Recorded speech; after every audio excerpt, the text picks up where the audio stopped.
¿Existe la filosofía latinoamericana? Un pensamiento periférico es un pensamiento situado. Europa se arroja sobre América Latina la herencia de los pueblos originarios, los proyectos de nación, el porqué de este pensamiento, el rechazo al colonialismo, la unión latinoamericana, la lucha de clases en Argentina, países subalternos, marginados, que no han participado de la centralidad de la historia. América Latina, filosofía y colonialismo. Encuentro 7. José Carlos Mariátegui. Regionalismo y centralismo. 1. Pensamiento y militancia. 2. 7 ensayos de interpretación de la realidad peruana. 3. El proceso de liberación de las colonias. 4. La cuestión agraria.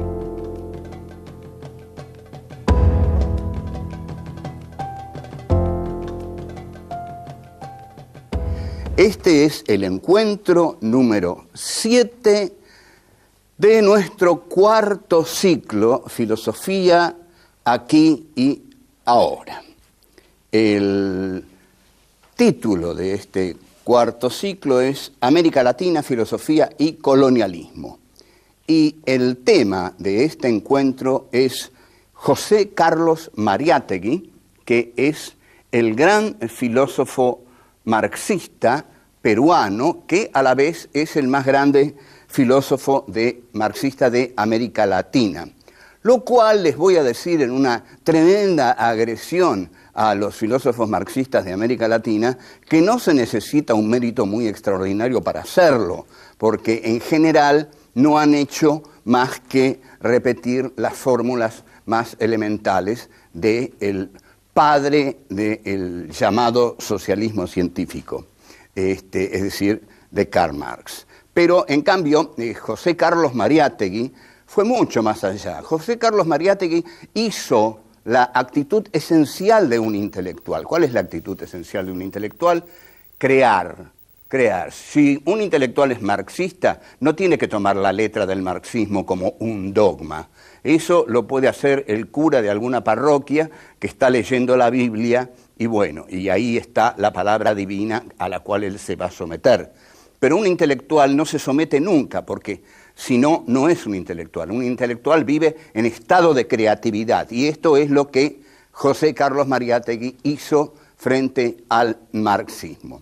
El libro en el cual se condensa todo este saber, toda esta osadía intelectual de José Carlos Mariátegui es un libro célebre, que todos los marxistas de América Latina han leído, pero no han tomado su ejemplo.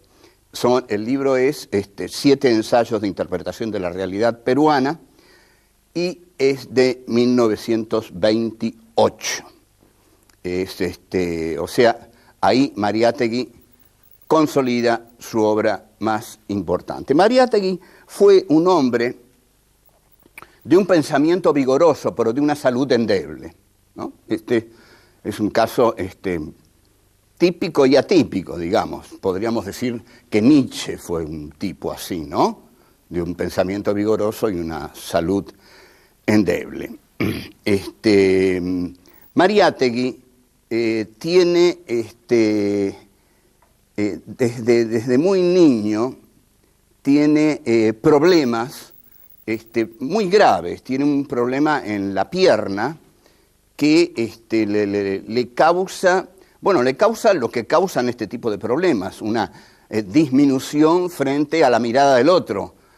La mirada del otro es la que te hace en realidad un rengo, porque objetivamente es cierto, uno puede carecer de una pierna, pero carece de una pierna porque los otros lo miran. Esta es realmente la tragedia. Los otros lo miran y el que carece de un miembro a la vista se da cuenta que lo primero que el otro ve en él es lo que él no tiene. Es decir, en el caso de Mariátegui, una pierna. Como todo intelectual marxista, José Carlos Mariátegui es un intelectual comprometido, es decir, es un intelectual que publica sus ideas por medio de la prensa. En realidad, si ustedes quieren conocer mi opinión, yo creo que así debe ser. Que un intelectual no se puede andar escondiendo en ninguna torre de marfil, que no se puede estar escondiendo en una institución como la universidad, por ejemplo, sino que realmente tiene que dar su palabra, tiene que dar su opinión, porque para algo ha tenido estudios avanzados. Cuando se tienen estudios avanzados, hay una comprensión que suele ser más profunda y más organizativa de la realidad, que esto es lo que hace Mariátegui. Ahora, esto tiene sus riesgos. El riesgo frecuente que tienen los intelectuales es el de ser considerados ideólogos por el poder. Y para el poder, el ideólogo es muchas veces el causante de todo, porque es el que pone, y estas son las palabras del poder, la semilla de la insurrección o de la subversión en la cabeza de la gente. Por eso a Mariátegui, el presidente Leguía, tenía dos caminos: o lo mataba o lo mandaba a Europa. Como no podía matarlo, dada la coyuntura política y la importancia que había tomado Mariátegui, lo manda a Europa. Es decir, se puede interpretar esto como un exilio o como una, digamos, expulsión del país. Mariátegui se va a Europa y aprovecha mucho este viaje porque realmente Europa seguía siendo en ese momento el centro de la actividad intelectual. Participa de un congreso socialista, de muchos congresos socialistas, y conoce a personalidades excepcionales como Togliatti, que va a ser el jefe del Partido Comunista, y nada menos que Antonio Gramsci. O sea, Mariátegui encuentra las fuentes importantes de pensadores a los cuales él no solo admiraba, sino que tenía mucho para aprender de ellos. Vuelvo.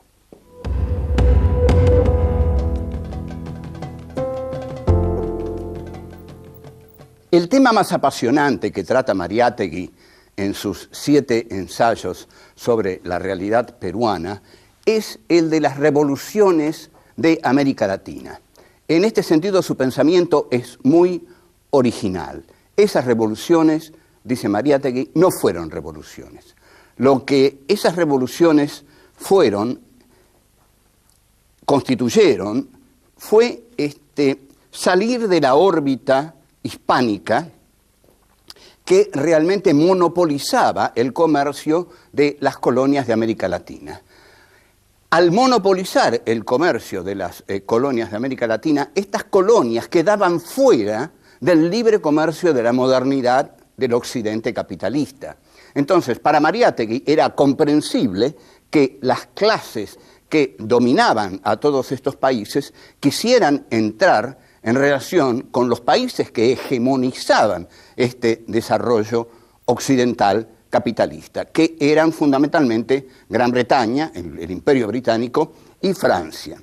España, además, ya no podía abastecer a las colonias. España era una monarquía en decadencia, una monarquía más o menos que podría ser comparada con el amo hegeliano, una monarquía dedicada al goce y no al trabajo, y en este sentido se contradecía tremendamente con Gran Bretaña, que era un imperio dedicado por completo al desarrollo de la industria, a la conquista de los territorios que necesitaba para obtener mercaderías, materias primas para su industria. Entonces, al ver esto, Mariátegui se da cuenta que la cuestión de una América Latina unida no va a ser posible porque Inglaterra no lo va a permitir, porque Inglaterra, unida con las clases sociales nativas de los países americanos,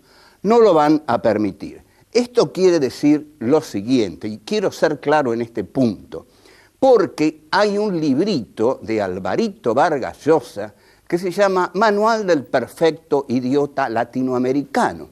Y su primer capítulo dice así: ellos son ricos porque nosotros somos pobres. No, es mentira.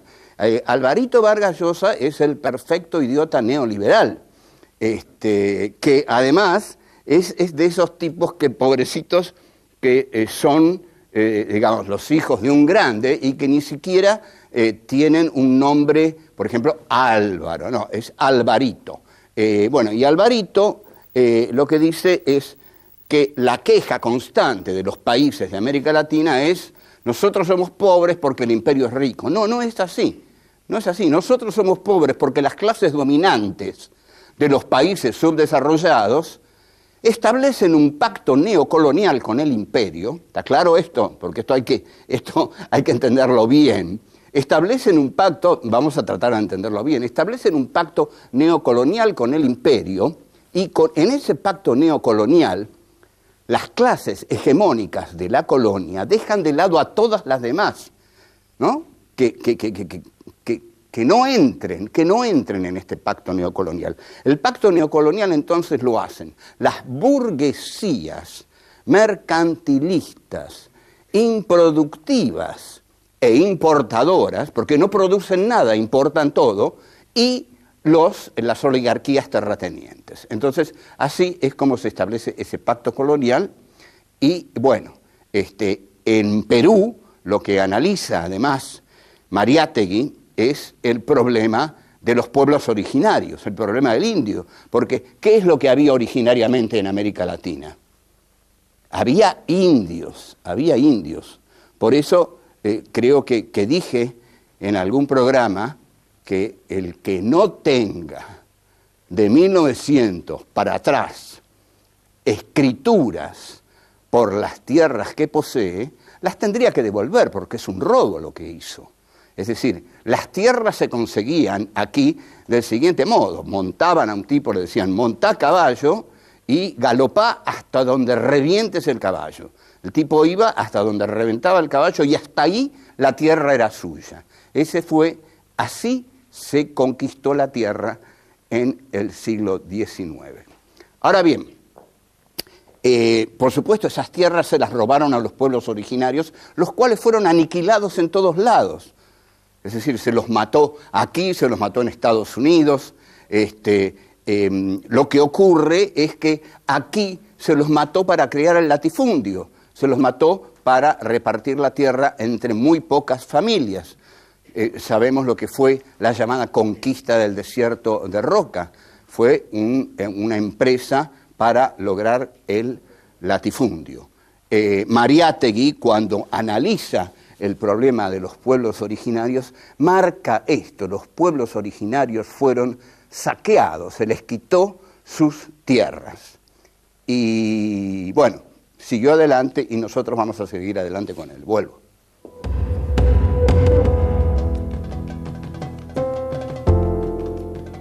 En su obra fundamental, 7 ensayos de interpretación sobre la realidad peruana, Mariátegui hace una de las interpretaciones más osadas y más realmente exactas del proceso liberacionista de las colonias hispanoamericanas. Este proceso no fue una revolución para Mariátegui, sino que fue el cambio de la sumisión hacia el monopolio español que ahogaba las economías de América Latina al condenarlas a trabajar únicamente con Cádiz, digamos, con el imperio español, que era un imperio totalmente decadente. Si nosotros nos fijamos en la figura del amo y el esclavo de Hegel, España sería el amo que vive del goce, mientras que, bueno, el esclavo trabaja. España, por otra parte, ya no podía abastecer a las colonias porque no tenía ese poder de hacerlo, mientras que desde las colonias lo que están viendo es que hay un imperio, que es el imperio británico, que es el que lleva la delantera en eso que llaman el tren de la historia, al cual hay que subirse o si no uno se queda atrás. Entonces, Mariátegui dice que, bueno, que está bien, que se ha liberado América Latina del imperio español monárquico decadente y que ahora América Latina se va a integrar a través de un intercambio cultural y económico al Imperio Británico y a Francia, pero fundamentalmente al Imperio Británico. Mariátegui no deja de ver las cosas que han quedado en el camino, las derrotas que ha implicado todo este proceso, y una de las derrotas más grandes es la del indio. La del indio es una de las derrotas más grandes en toda América Latina. Había un programa liberal para no dejar en Perú, para no dejar totalmente de lado el problema de los indios, como ocurre en la Argentina, que hubo directamente una actitud de exterminio. Ahora, lo que ocurre en Perú es lo que ocurrió en Argentina. No hay una nueva clase dirigente, no hay una burguesía democrática y revolucionaria. En este sentido, entonces, es que el país queda en manos, atención, ¿qué sería una burguesía democrática y revolucionaria? Sería una burguesía que quiere hacer una revolución porque quiere producir lo que el país produce, porque es una burguesía de la producción, una burguesía industrial. Pero la burguesía de los países coloniales es una burguesía meramente intermediaria. Trae las mercancías británicas y las introduce en el país, arruinando las industrias del país. Entonces, esta burguesía está aliada a la aristocracia latifundista. Entonces, entre el latifundismo y esta burguesía poderosa, muy fuerte, enriquecida sencillamente por el tráfico de mercancías, hay un poder centralizado y el problema del indio, dice Mariátegui, debió tener una solución social, pero nunca tuvo una solución social el problema del indio, tuvo otro tipo de soluciones, y eso que el indio en Perú tiene un peso que no tuvo, que nosotros desconocemos por completo. Lo que propone Mariátegui es que si los pueblos originarios tienen que tener una solución social, deben ser ellos los que encaren sus propios problemas, deben formar congresos indígenas, congresos indígenas, algo que aquí fue inimaginable. ¿Qué implican los congresos indígenas? Un congreso siempre implica una centralización. Una centralización es una comunicación entre los grupos de distintas regiones que se reúnen en un congreso para discutir los problemas de cada uno de esos grupos. Justamente un congreso es el diálogo entre los distintos grupos de pueblos originarios que se reúnen para, bueno, decir, está pasando esto, está pasando aquello, y hay 4 millones de personas ahí, pero no, 4 millones de personas, digamos, el número es muy difícil que se transforme en fuerza si no hay una ideología profunda de unificación. Porque, ¿qué es lo que quiero decir con esto? Que puede haber una fuerza social, puede haber una fuerza política que tenga 40 millones de personas. Pero si estas 40 millones de personas no están unidas por una ideología que realmente las contenga, les dé un objetivo y haga de ese número una fuerza, ahí es cuando el número deviene fuerza. Y bueno, pensemos en esto, ¿no? En este concepto de cómo el número se transforma en fuerza cuando se fijan objetivos comunes para todos. Vuelvo.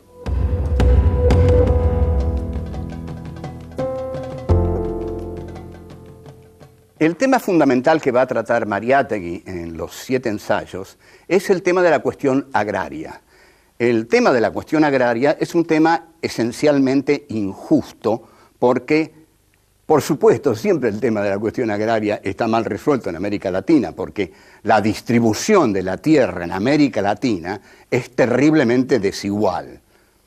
Entonces, el régimen feudal, que se caracteriza justamente por una centralización de la tierra en la figura del señor feudal, debió ser reemplazado por las revoluciones latinoamericanas. Pero no fue reemplazado. Las tierras siguieron teniendo un carácter centralizado en pocas familias.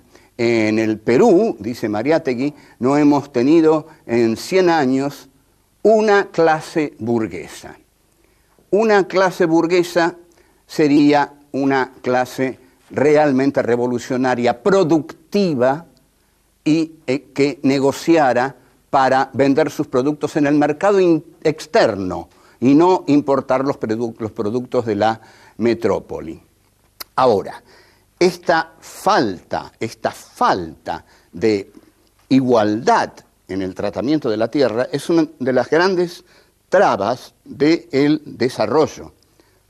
Por supuesto también, porque si la tierra pertenece a 10, 15 familias, la tierra no va a ser trabajada. Es decir, la van a trabajar los peones que están a sueldo de esas familias, pero el peón no trabaja la tierra del mismo modo cuando la trabaja para el patrón por 30 pesos que cuando la trabaja para sí mismo y para su familia y para mantener su hogar. Mariátegui, por supuesto, esto es notable, ¿a qué apela? ¿Qué es lo que puede solucionar esto?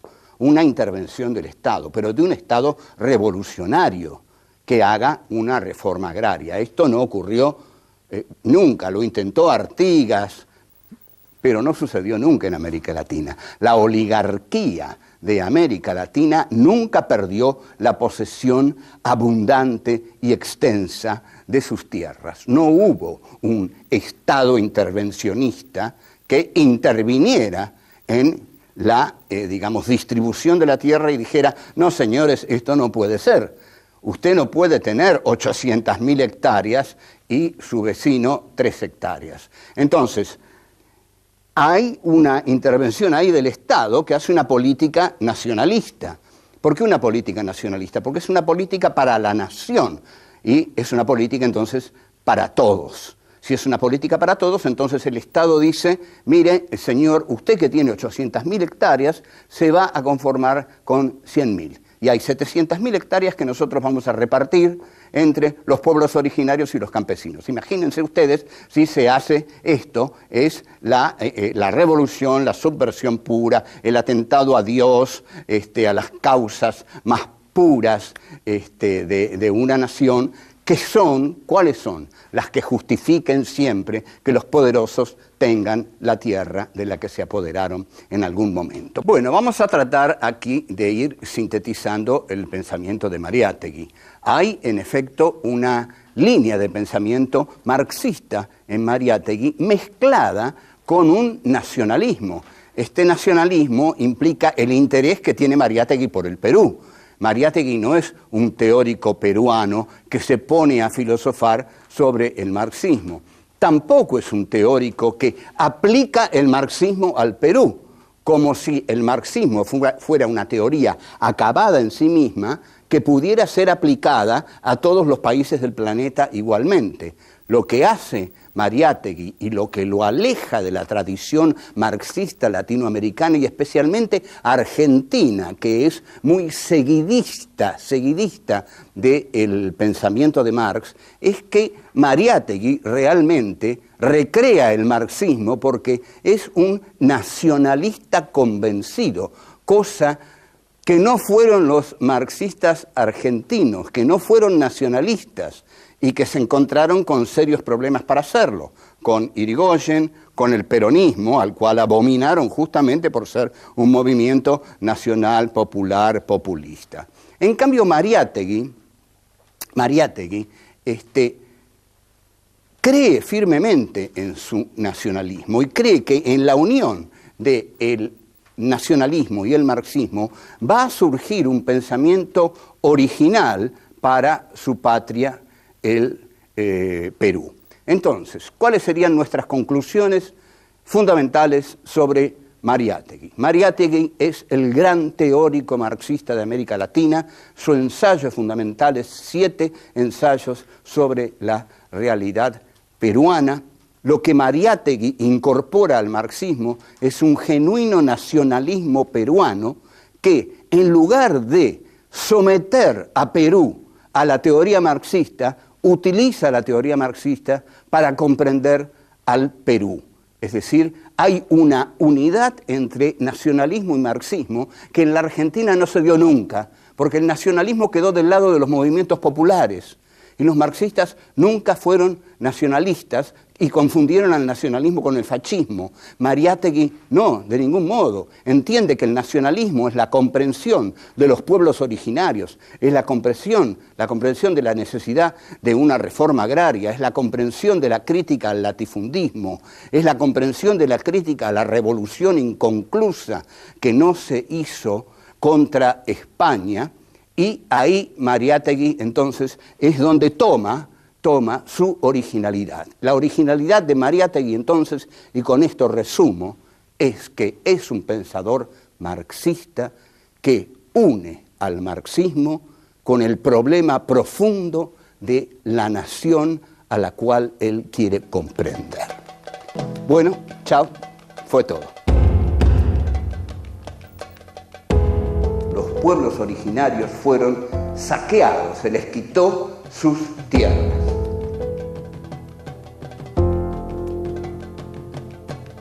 Hay una unidad entre nacionalismo y marxismo que en la Argentina no se dio nunca.